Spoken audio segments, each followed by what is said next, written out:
अस्सलाम वालेकुम।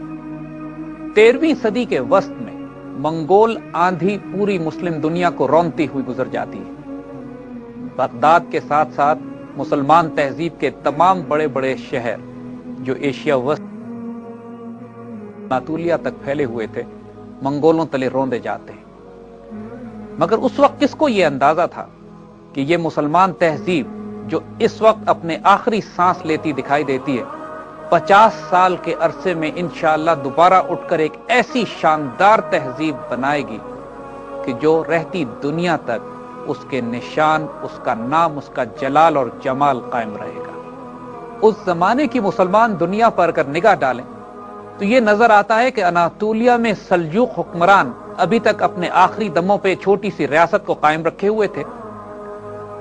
अनातोलिया के इलाके में मशरकी हिस्से की तरफ यानी एशियन साइड पे बाज़ेंटाइन्स के कुछ किले अभी तक बाकी थे और यूरोपियन साइड पर तो कुस्तुनतुनिया का शहर गोल खासी हद तक एशिया वस्ती और सेंट्रल एशिया मावरा नहर के इलाकों में मुसलमान तो हो चुके थे, लेकिन उसके बावजूद बहुत सारे ग्रोहों के फितने अभी तक मुसलमान दुनिया के लिए बाकी थे। इनके इस्लाम लाने के बावजूद भी ये वहशी और उजट कौम थे और तहजीब और तमद्दुन से बहुत दूर। इसी तरह एक गैर मामूली वाकया यह होता है कि एशिया वस्ती से एक तुर्क कबीला निकलता है और मंगोलों के खौफ से दरबदर होकर पूरे खुरासान, ईरान और इन इलाकों में पनाह की तलाश में फिर रहा होता है। इसको ख्याल आता है कि पनाह के लिए सल्जूक सुल्तान अलाउद्दीन सल्जूक के इलाके में दाखिल हुआ जाए। मंगोलों के खौफ से अपनी जान बचाकर भागने वाला यह छोटा सा तुर्क कबीला जब सल्जूक इलाके में दाखिल होता है तो इसके सामने एक मैदान जंग में घमसान का रन पड़ा होता है। एक छोटी फौज एक बहुत बड़ी फौज के नरगे में होती है और यह करीब होती है कि छोटी फौज को मुकम्मल तौर पर खत्म कर दिया जाए। अपनी दीनी और इस्लामी गैरत से बेचैन होकर बगैर ये जाने कि लड़ने वाली फौजें कौन सी हैं, ये छोटा कबीला फैसला करता है कि कमजोर फौज का साथ देगा और पहाड़ी से उतरकर जंग में शरीक हो जाता है। इस गैर मुतवक्का मदद की वजह से वो छोटी फौज फतहयाब होती है और वो बड़ी फौज या मार दी जाती है या फरार का रास्ता इख्तियार करती है। जंग के बाद मालूम होता है इस तुर्क कबीले को कि जिस छोटी फौज के दिफा में वो आगे आए हैं उसकी क़यादत बजाते खुद सल्जूकी सल्तनत के सुल्तान अलाउद्दीन सल्जूक कर रहे होते हैं और उनकी मुखालिफ फौज मंगोलों का एक लश्कर होता है। पक्का इमदाद से और इस तुर्क कबीले की मदद की वजह से इस कदर मशकूर होते हैं, इस कदर इसके एहसानमंद होते हैं कि इसको अपने इलाके में ले आते हैं और एक बहुत बड़ा सूबा इनके हवाले कर कर इनको उसका हुक्मरान बना देते हैं। कुदरत की तरफ से ये गैर मामूली ताईद इस कबीले को मिलती है जो वस्ती एशिया से जान बचाकर दरबदर फिर रहा था। अब सल्जूक सल्तनत में इसका अपना इलाका और अपनी हुक्मरानी होती है।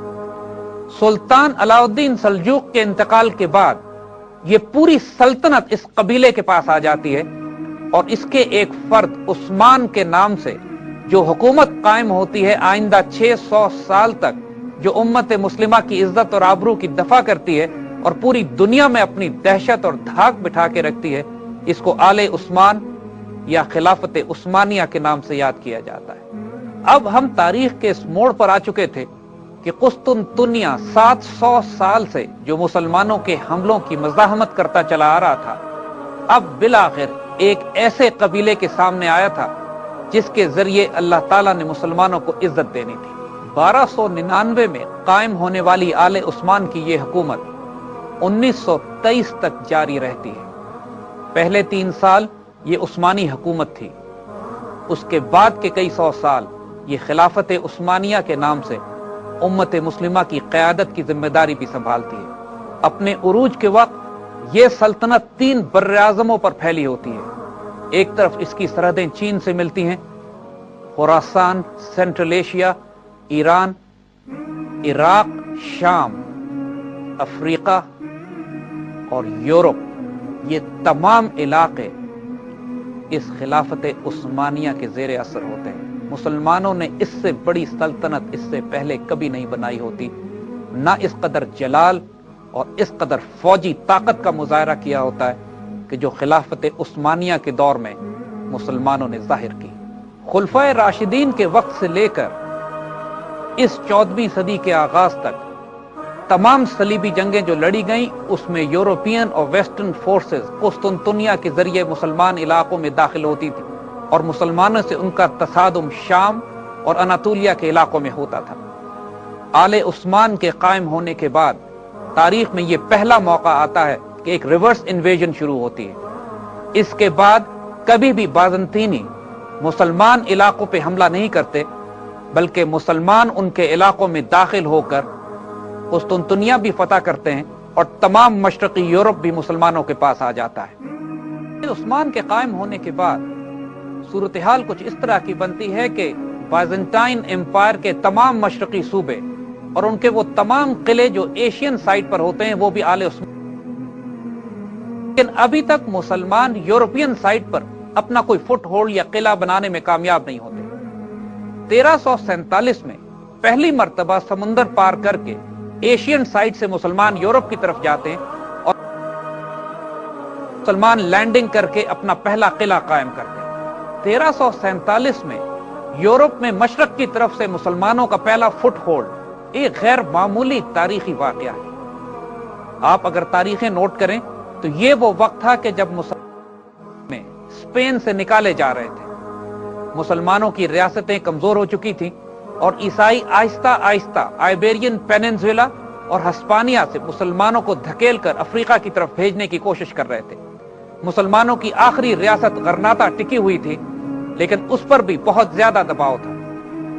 उस जमाने के यूरोप में तमाम तर फोकस इस बात पर था कि मुसलमानों को यूरोप से बाहर निकाल दिया जाए और पोप और तमाम यूरोपियन बादशाहतों का फोकस मशरिक की तरफ नहीं बल्कि मगरिब में मुसलमान सल्तनत यानी अंदलुसिया में मौजूद मुसलमान रियासतों को तबाह करने पर था। कुदरत का यह अजीब खेल था कि जब एक तरफ मुसलमान स्पेन में कमजोर हो रहे थे तो दूसरी तरफ अनातोलिया के रास्ते मुसलमानों को यूरोप में दाखिले का रास्ता दिया जा रहा था। अगर आज आप इस्तांबुल या उस वक्त के कुस्तुनतुनिया के शहर का नक्शा देखें तो एक गैर मामूली बात नजर आती है।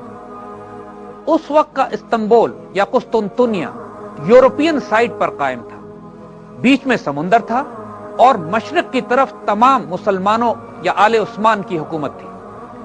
उस वक्त की हिकमत अमली उस्मानियों ने यह बनाई कि कुस्तुनतुनिया के किले को बीच में छोड़कर उसके पीछे से बल्कान और ईस्टर्न यूरोप के तमाम इलाकों को फतह कर लिया जाए ताकि कुस्तुनतुनिया के किले की पुष्ट पर भी मुसलमान रियासत आले उस्मान कायम कर सके और इस तरह कॉन्स्टेंटिनोपल को चारों तरफ से घेर कर आखिर में इस पर हमला किया जाए और इस हदीस शरीफ के मुताबिक जिसको पूरा करने के लिए 700 साल से मुसलमान हमले कर रहे थे, इस हदीस शरीफ को पूरा किया जाए।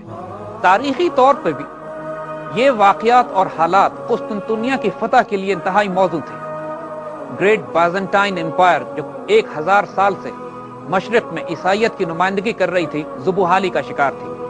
उसके तमाम वो सूबे जो मशरकी यूरोप और बल्कान के इलाकों में थे या बिखर चुके थे या अपनी आजादी का ऐलान कर रहे थे और सर्बिया, मोंटेनेग्रो, बल्गारिया और बोस्निया जैसे इलाकों में छोटी छोटी ईसाई रियासतें कायम हो गई थी जो बाहम दस्तों गिरबां थी।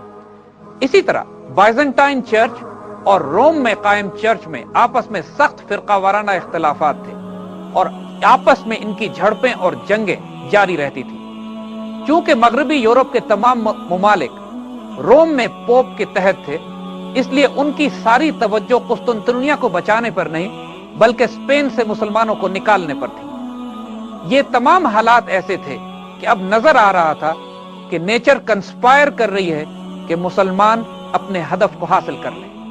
1389 में उस्मानी तुर्क सुल्तान मुराद की क़यादत में अल्बानिया पे यलगार करते हैं और अल्बानिया की जंग के दौरान जो सर्ब फोर्सेस के साथ उनका मुकाबला होता है उसमें सुल्तान मुराद शहीद हो जाते हैं और ऐन मैदान जंग में उनके बेटे बायजीद यल्दरम तख्त पे बैठते हैं। बायजीद यल्दरम एक गैर मामूली दलेर और गैरतमंद पूरा इरादा होता है कि यूरोप और कुस्तुनतुनिया को फतह किया जाए। यल्दरम तुर्की जबान में बिजली के कड़के को कहते हैं। इनका जलाल इतना था कि इनको यह खिताब इनकी कौम ने दिया। 1397 तक बायजीद यल्दरम इस कदर ताकत हासिल कर लेते हैं कि कुस्तुनतुनिया का एक मुकम्मल मुहासरा किया जाता है और करीब होता है कि कुस्तुनतुनिया फतह कर लिया जाए। उसके बादशाह जिजिया देने पर राजी होते हैं और ये कसम खाते हैं कि आइंदा कोई कुस्तुनतुनिया का बादशाह मुतय्यन नहीं किया जाएगा जब तक बायजीद यल्दरम उसकी अप्रूवल ना दे दे।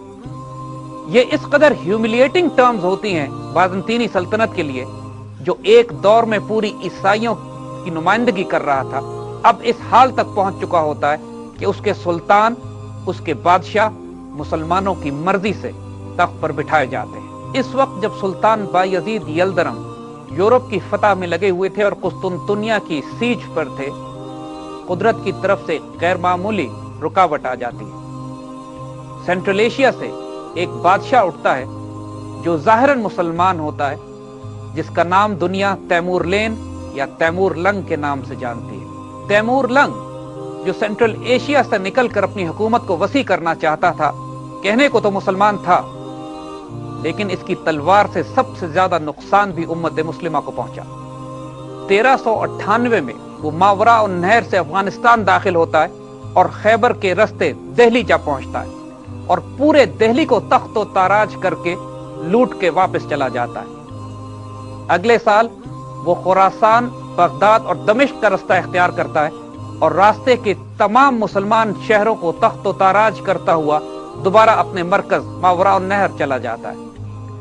और 1402 में जब सुल्तान मुराद कुस्तुनतुनिया की दोबारा सीज पर थे और कुस्तुनतुनिया को फतह करना चाहते थे, उस वक्त ये वस्त एशिया से निकलकर अनातोलिया में आले उस्मान की हुकूमत पर हमला कर देता है। बायजीद यल्दरम मजबूरन अपना हिसार उठाते हैं और बहुत थोड़ी फौज के साथ पलटकर तैमूरलंग के मुकाबले के लिए निकलते हैं। सुल्तान बायजीद के पास सिर्फ 1 लाख फौज होती है और उनके मुकाबले में 5 लाख फौज के साथ तैमूर मुसलमानों ही को तबाह करने के लिए उस्मानी इलाके में दाखिल हो जाता है। इसकी इस हरकत की वजह से पूरे यूरोप को एक रिलीफ मिलता है। यूरोपियंस पे जो दबाव मुसलमानों की तरफ से था वो हट जाता है और सुल्तान बायजीद यल्दरम अनकरा की जंग में तैमूरलंग के हाथों शिकस्त खाते हैं और गिरफ्तार हो जाते हैं और कुछ साल के बाद गिरफ्तारी ही में आपका इंतकाल भी हो जाता है। सुल्तान बायजीद यल्दरम के गिरफ्तार और जेल ही में खत्म हो जाने के बाद यह तस्वुर किया जा रहा था कि आले उस्मान की हुकूमत यहीं पर खत्म हो जाएगी, लेकिन मुआवजाना तौर पर 10-12 साल के इंतशार के बाद एक तुर्क सुल्तान दोबारा तख्त पे बैठते हैं और आले उस्मान दोबारा यकजा हो जाते हैं। 1451 में इन्हीं आले उस्मान की औलाद में से एक तख्त पर बैठते हैं, इनका नाम सुल्तान मोहम्मद होता है। बाद में कुस्तुनतुनिया की फतह इन्हीं के नसीब में आती है और इनको फातेह का लक़ब दिया जाता है, सुल्तान मोहम्मद फातेह। सुल्तान मोहम्मद फातेह को जुनून की हद तक कुस्तुनतुनिया को फतह करने का शौक था। एक बहुत बाबरकत रूहानी वजूद होने की वजह से हुजूर सल्लल्लाहु अलैहि वसल्लम से भी इश्क और उस हदीस शरीफ को पूरा करने का शौक कि जिसके तहत कुस्तुनतुनिया फतह करने वाली फौज और उसके अमीर को जन्नत की बिशारत थी। तारीख में यह वाकया बयान किया जाता है कि एक रात सोते हुए ख्वाब में सुल्तान मोहम्मद फातेह को एक बहुत नूरानी सूरत बुजुर्ग तशरीफ लाते हैं और बिशारत देते हैं और हुक्म देते हैं कि कुस्तुनतुनिया पर हमला करके इस पर कब्जा किया जाए। कहा जाता है कि वो बुजुर्ग हजरत अबू अयूब अंसारी होते हैं, हुजूर सल्लल्लाहु अलैहि वसल्लम के वो मेजबान सहाबी कि जिनके दरबार पर हुजूर सल्लल्लाहु अलैहि वसल्लम की ऊँटनी रुकी और उनको हुजूर के पहले मेजबान होने का शर्फ नसीब हुआ। हजरत अबू अयूब अंसारी मुसलमानों के अव्वलीन दस्तों के साथ हजरत माविया के दौर में कुस्तुनतुनिया पर हमला आवर हुए थे और उस वक्त जब कुस्तुनतुनिया को फतह नहीं किया जा सका तो उसकी फसील के बाहर जब आपका इंतकाल हो गया तो आपको वहां दफन कर दिया गया। वही सुल्तान मोहम्मद फातेह को बिशारत देने तशरीफ लाए कि आपके लिए कुस्तुनतुनिया को अल्लाह ने खोल दिया है। जिस वक्त सुल्तान मोहम्मद फातेह को ये रूहानी बिशारत मिलती है, उस वक्त एशिया और यूरोप की ज्योग्राफी भी इनको तमाम एशियाई इलाकों पर मुसलमान मजबूती से काबिज हो चुके होते हैं और यूरोपियन साइड पर भी कुस्तुनतुनिया के शहर को छोड़कर चारों अतराफ में बैल्कन्स और ईस्टर्न यूरोप तक मुसलमान इस किले को चारों तरफ से घेर चुके होते हैं। अब सुल्तान मोहम्मद फातेह ने कुस्तुनतुनिया को फतह करने के लिए जंगी तैयारियों का आगाज किया। दिफाई लिहाज से कुस्तुनतुनिया दुनिया का सबसे मजबूत किला था। इसकी दीवारों की मोटाई इतनी थी कि पिछले 1000 साल में कोई बाहर से आने वाली फौज ताकत के जोर पर इस शहर को फतह नहीं कर सकी थी।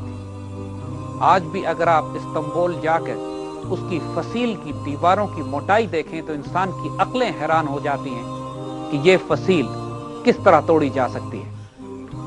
और इस मोटी दीवार के कई हिसार थे। एक बाहर का हिसार जो मैदानी इलाके की तरफ, और मजीद शहर के नजदीक एक दाखिली हिसार, वो भी उतना ही मजबूत जितना कि खारजी।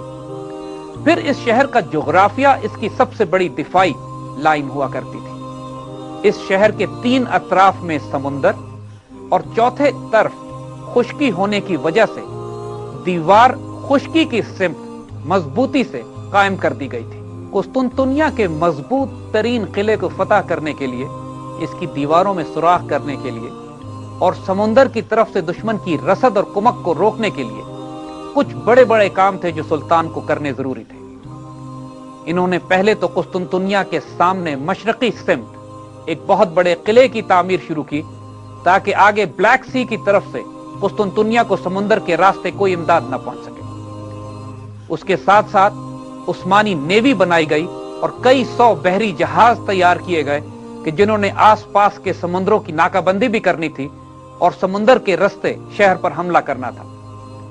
लेकिन शहर पे असल हमला तो खुश्की के रास्ते होना था और इस गैर मामूली मजबूती की दीवारों को तोड़ने के लिए तोपखाने और आर्टिलरी की जरूरत थी। यह वो दौर था कि जब गन पाउडर इजाद हो चुका था और फौजें अब तोपखाने और आर्टिलरी का इस्तेमाल करने लगी थी। जंगी और हरबी तारीख में सुल्तान मोहम्मद फातेह का नाम इसलिए भी हमेशा जिंदा रहेगा कि इस गाजी ने इतनी गैर मामूली जंगी हिकमत अमली डिप्लॉय की कि उस वक्त की दुनिया दंग रह गई।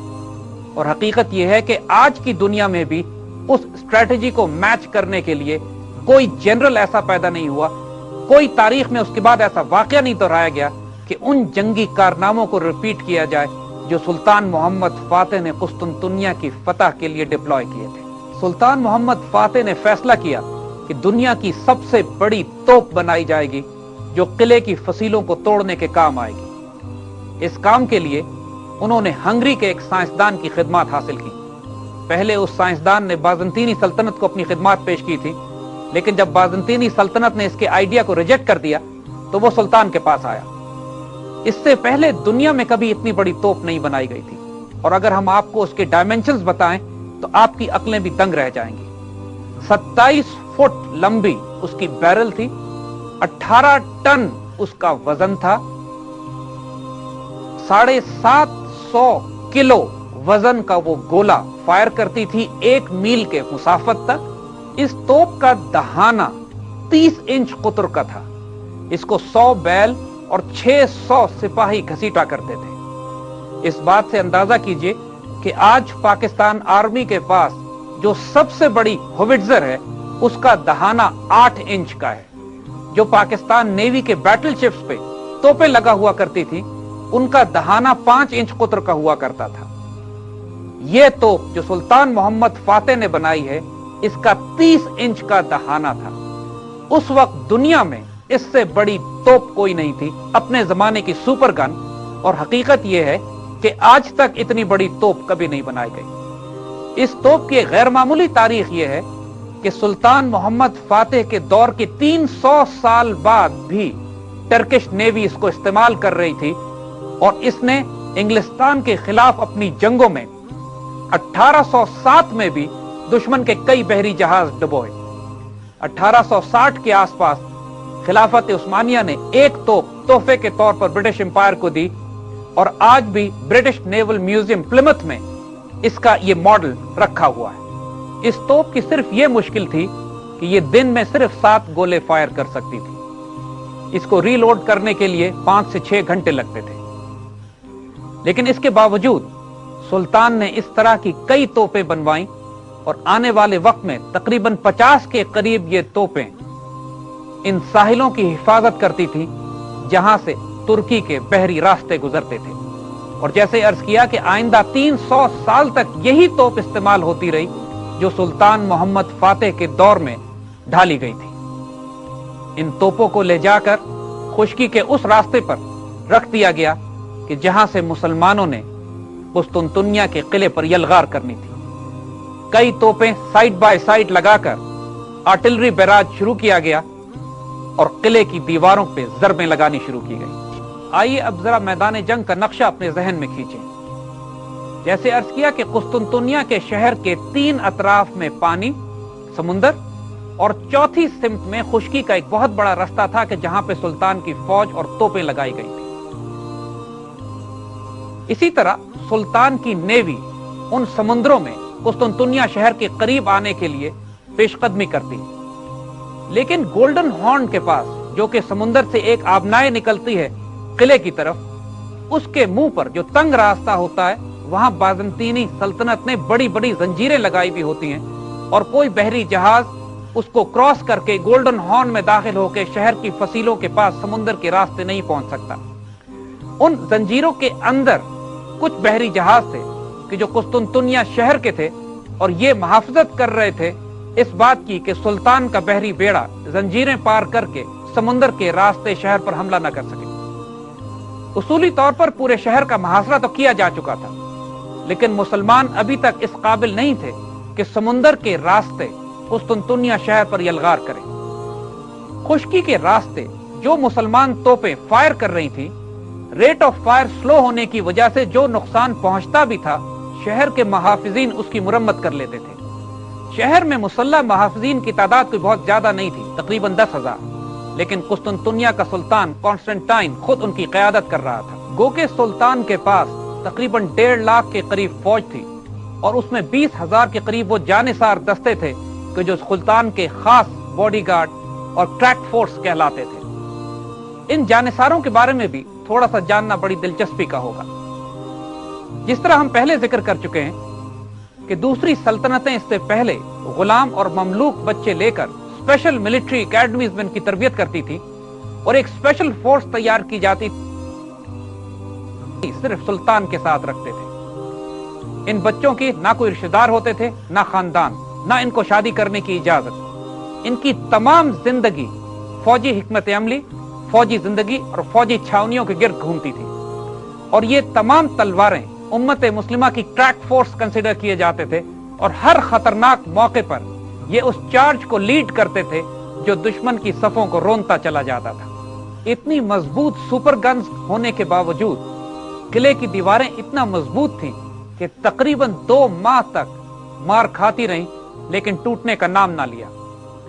कई मर्तबा सुल्तान ने ऑल्टरनेट मिलिट्री स्ट्रैटेजी भी डिप्लॉय की। सुरंगें और खंदकें खोदकर किले की दीवार के नीचे से रास्ता बनाने की कोशिश भी की गई।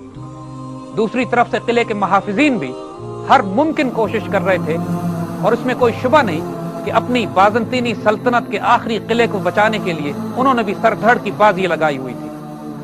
किले की दीवारें उनकी मुहाफिज थी, वो कि तादाद उनकी इतनी ज्यादा नहीं थी और उस वक्त की जदीद तरीन तोप भी उस किले की दीवारों को तोड़ने में नाकाम थी। किले की दीवारों पर कई मर्तबा खुली यल फौज को खासा नुकसान उठाना पड़ा कि किले की ऊंची और मजबूत दीवारों को पार करना आसान नहीं था। किले के ऊपर बाज़ंतीनी तोपें भी मौजूद थी, वो कि वो छोटी थी, मगर उनका नुकसान यह था कि जब वो किले की बुर्जियों में से मुंह निकालकर फायर करती तो रिकॉइल की वजह से वो किले की दीवार को नुकसान पहुंचाती थी, जिसकी वजह से बाज़ंतीनियों ने अपनी तोपों का इस्तेमाल बंद कर दिया। अब उनका सारा दारोमदार अपनी दीवारों की मजबूती और इस बात पर था कि मुसलमान थक हार कर किले का हिसार उठा लें और वापस चले जाएं। इनको उम्मीद थी कि 1000 साल से जो शहर ताकत के जोर पर फतह नहीं किया जा सका है, शायद इस दफा भी कुदरत उनकी कोई मदद करे और मुसलमान फतह किए बगैर वापस लौट जाए। 2-2.5 माह के मुहासरे के बाद भी किला फतह होने को ना आ रहा था। अब ये जरूरी हो गया था कि मुसलमान नेवी को भी जंग में शामिल किया जाए, मगर नेवी को जंग में शामिल करने से पहले 2 बड़ी बड़ी रुकावटों को अबूर करना जरूरी था। एक तो वो लोहे की बड़ी बड़ी जंजीरें थी जो समुंदर पर लगी हुई थी और उनके पीछे बाज़ंतीनी बहरी जहाज खड़े हुए थे। कोई सूरत नहीं थी कि मुसलमान नेवी उन जंजीरों को चीरती हुई बाज़ंतीनी जहाजों को तबाह करती हुई किले की दीवारों के पास पहुंचे और अपनी छोटी तोपों को इस्तेमाल करके पुश से किले पर हमला किया जा सके। कुस्तुनतुनिया के इस मुहासरे को देखकर यूरोप से छोटी छोटी टुकड़ियों में और चंद एक जहाज किसी तरह मुसलमानों का मुहासरा तोड़कर कुस्तुनतुनिया शहर में दाखिल हो जाते हैं। सुल्तान बहुत जलाल में आते हैं, लेकिन इससे किले के लोगों के हौसले बहुत ज्यादा बुलंद हो जाते हैं। अब जंग एक फैसला कुन मौके पर दाखिल हो चुकी होती है। मुसलमानों को हर हाल में किले को फतह करना है और उसके लिए हर हाल में समुंदर पे लगी हुई जंजीर और उसके मुहाफिज बहरी जहाजों को या तबाह करना है या कोई हल निकालना है कि मुसलमान उनको बाईपास करके किले के साहिल फसील के नीचे पहुंच सके। अब कैफियत यह है कि किले के नीचे पहुंचने के लिए सिर्फ एक मामूली सी आबनाए है और बाकी चारों तरफ खुश्की। अब बहरी जहाजों को खुश्की के जरिए कैसे गुजारा जा सकता है? इसके बाद जो एक ऐसी गैर मामूली दास्तान है कि इंसान की तारीख में नेवल वॉरफेयर में इसकी मिसाल नहीं मिलती। इसकी तफसील इंशाअल्लाह हम आइंदा बात करेंगे। 13वीं सदी के वस्त में मंगोल आंधी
में वो आगे आए हैं, उसकी क़यादत बजाते खुद सल्जूकी सल्तनत के सुल्तान अलाउद्दीन सल्जूक कर रहे होते हैं और उनकी मुखालिफ फौज मंगोलों का एक लश्कर होता है। पक्का इमदाद से और इस तुर्क कबीले की मदद की वजह से इस कदर मशकूर होते हैं, इस कदर इसके एहसानमंद होते हैं कि इसको अपने इलाके में ले आते हैं और एक बहुत बड़ा सूबा इनके हवाले कर कर इनको उसका हुक्मरान बना देते हैं। कुदरत की तरफ से ये गैर मामूली ताईद इस कबीले को मिलती है जो वस्ती एशिया से जान बचाकर दरबदर फिर रहा था। अब सल्जूक सल्तनत में इसका अपना इलाका और अपनी हुक्मरानी होती है। सुल्तान अलाउद्दीन सल्जूक के इंतकाल के बाद ये पूरी सल्तनत इस कबीले के पास आ जाती है और इसके एक फर्द उस्मान के नाम से जो हुकूमत कायम होती है आइंदा 600 साल तक, जो उम्मत मुस्लिमा की इज्जत और आबरू की दफा करती है, اور پوری دنیا میں اپنی دہشت اور دھاک بٹھا کے رکھتی ہے، اس کو آل عثمان یا خلافت عثمانیہ کے نام سے یاد کیا جاتا ہے۔